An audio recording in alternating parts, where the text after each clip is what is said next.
स्वास्थ्य विभाग रीवा से कई माह पूर्व सेवानिवृत्त हुए कर्मचारियों के अलग अलग मद की देयक राशि का भुगतान न होने से आज मुख्य चिकित्सा एवं स्वास्थ्य अधिकारी कार्यालय के सामने कर्मचारियों ने धरना प्रदर्शन किया। इस दौरान कर्मचारियों ने बताया कि वह कई माह पूर्व सेवानिवृत्त हो चुके हैं। इसके बावजूद भी कर्मचारियों की अलग अलग शासन द्वारा दी जाने वाली राशि का भुगतान अब तक नहीं किया गया है।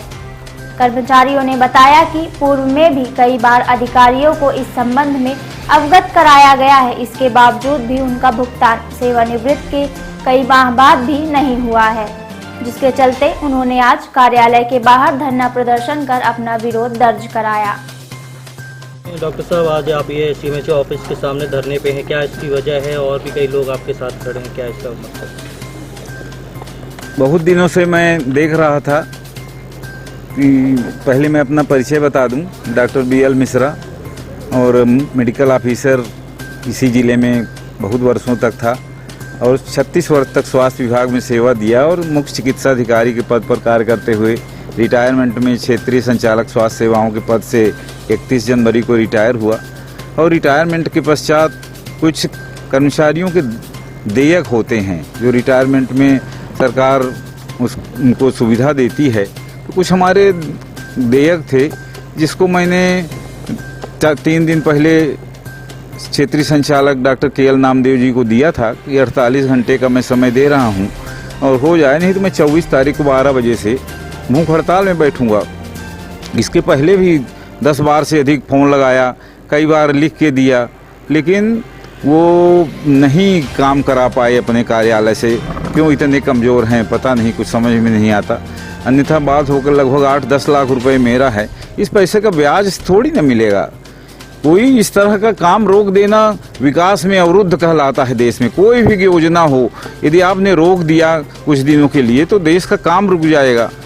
तो इससे पीड़ित होकर मुझे आज भूख हड़ताल में बैठना पड़ रहा है और इसकी प्रतिलिपि मैंने माननीय कमिश्नर महोदय, कलेक्टर महोदय, पुलिस अधीक्षक और TI बिछिया थाना को दिया है। आप सबको मीडिया के माध्यम से भी मैंने अवगत कराया था कि मैं भूख हड़ताल में बैठ रहा हूं और उसी के परिपालन में ये तो हमारा क्लेम हो गया।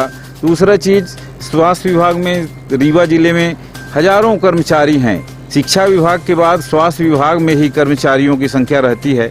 आउटसोर्स देख रहे हैं, सरकार ने नौकरी पर लगभग प्रतिबंध ही लगा के रखा है। आउटसोर्स से बेचारे छोटा मोटा कर्मचारी जो रहते हैं तो काम करते हैं शासन का, उन्हीं के दम पर स्वास्थ्य विभाग हमारा चल रहा है। तो आउटसोर्स कर्मचारी को 8-8, 10-10 महीने से वेतन नहीं मिला, ये स्थिति हो गई।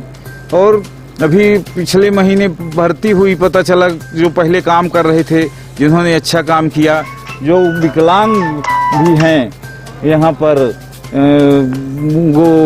वो भी उनको न रखे, पता नहीं किस तरह से लोगों को रखा। एक ही परिवार के कई लोग आउटसोर्स कर्मचारी भर्ती हो गए।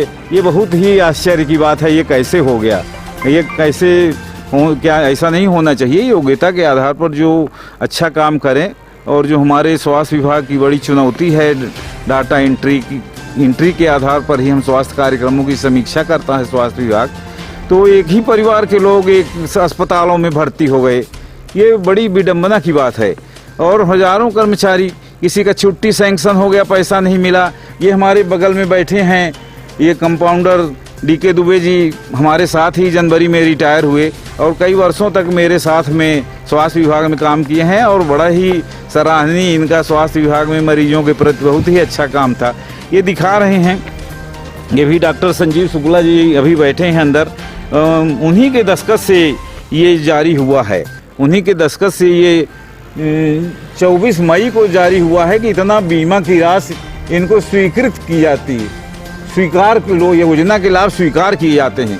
मई में 24 मई को जो स्वीकार हो गया, 24 जून, 24 जुलाई, अगस्त, सितंबर, अक्टूबर, 6 महीने में CMO साहब इसके खाते में पैसा नहीं डाल पाए। इस पैसे का ब्याज मिलेगा क्या? पीड़ित व्यक्ति जब थोड़ा थोड़ा काटती है सरकार, बीमा करती है उस पैसे का कि उसी के दम पर सरकार चल रहा है, योजनाएं चल रही हैं। 6-6 महीने में 7-7 महीने में ये पैसा नहीं निकल सकता। मैं भी सीएम, ये सीएमएचओ ने जब जारी कर दिया तो रोक किसने रखा है अभी तक? अब ये बताएं किसने रोक रखा है, कार्यवाही करें उसके खिलाफ, तत्काल निलंबन होना चाहिए आज ही, ये रुका हुआ है ना। यही सीएमएचओ ही भुगतान है।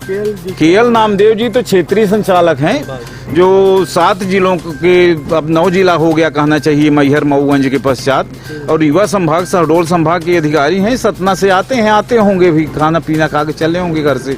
ये तो हमारे जिले का प्रकरण है।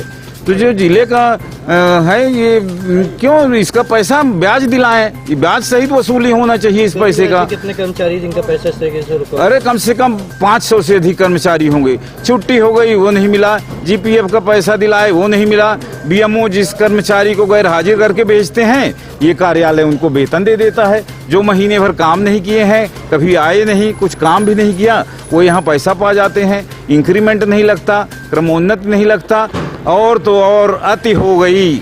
अब ये दुनिया नहीं चलेगी। ये एसग्रेसिया अंत्येष्टि का पैसा सरकार देती थी। सरकार कर्मचारी आम जनता के लिए सैकड़ों योजनाएं चलाए हुए है। अंत्येष्टि का पैसा, एसग्रेसिया का पैसा आपने सुना होगा। मरणोपरांत जो कर्मचारी की मृत्यु हो जाती है, उसके घर में मैंने देखा है कि अधिकारी खुद पैसा लेके पहुंचता है। वो पीड़ित परिवार, दुखी परिवार रहता है, उसके घर में पहुंचता है और पैसा देता है कि भले बाद में विभाग से निकलेगा पैसा, इसी पैसा से दाह संस्कार होना चाहिए। ये शासन की मंशा है। 4 महीने पहले यही जिस तरह से ये आदेश है, वो एसग्रेसिया को शुक्ला सिस्टर चाक त्योंथर में पदस्थ थी, उसका एसग्रेसिया का पैसा मरने के पश्चात 4 महीने में भी भुगतान नहीं हुआ। पीड़ित व्यक्ति मेरे पास आया, बोला कि मेरे को बोलते हैं आधा पैसा जमा कर दो, तो तब आधा पैसा मिल जाएगा। ये इस तरह की विडंबनाएं हैं। पूरा स्वास्थ्य विभाग कोलैप्स होने की स्थिति में है, और हमारे डिप्टी सीएम स्वास्थ्य मंत्री जी का जिला है। हम लोगों ने तय किया था कि मध्य प्रदेश में रीवा जिला को हम लोग उत्कृष्ट सेवा मिल के देंगे, ताकि हमारे जिले की प्रतिष्ठा बने और डिप्टी सीएम साहब की भी प्रतिष्ठा बने। लेकिन पूरा हमारे स्वास्थ्य के जो अमला है, क्षेत्रीय संचालक कार्यालय और सीएमएचओ कार्यालय का, इसने पूरा कोलैप्स कर दिया व्यवस्था को।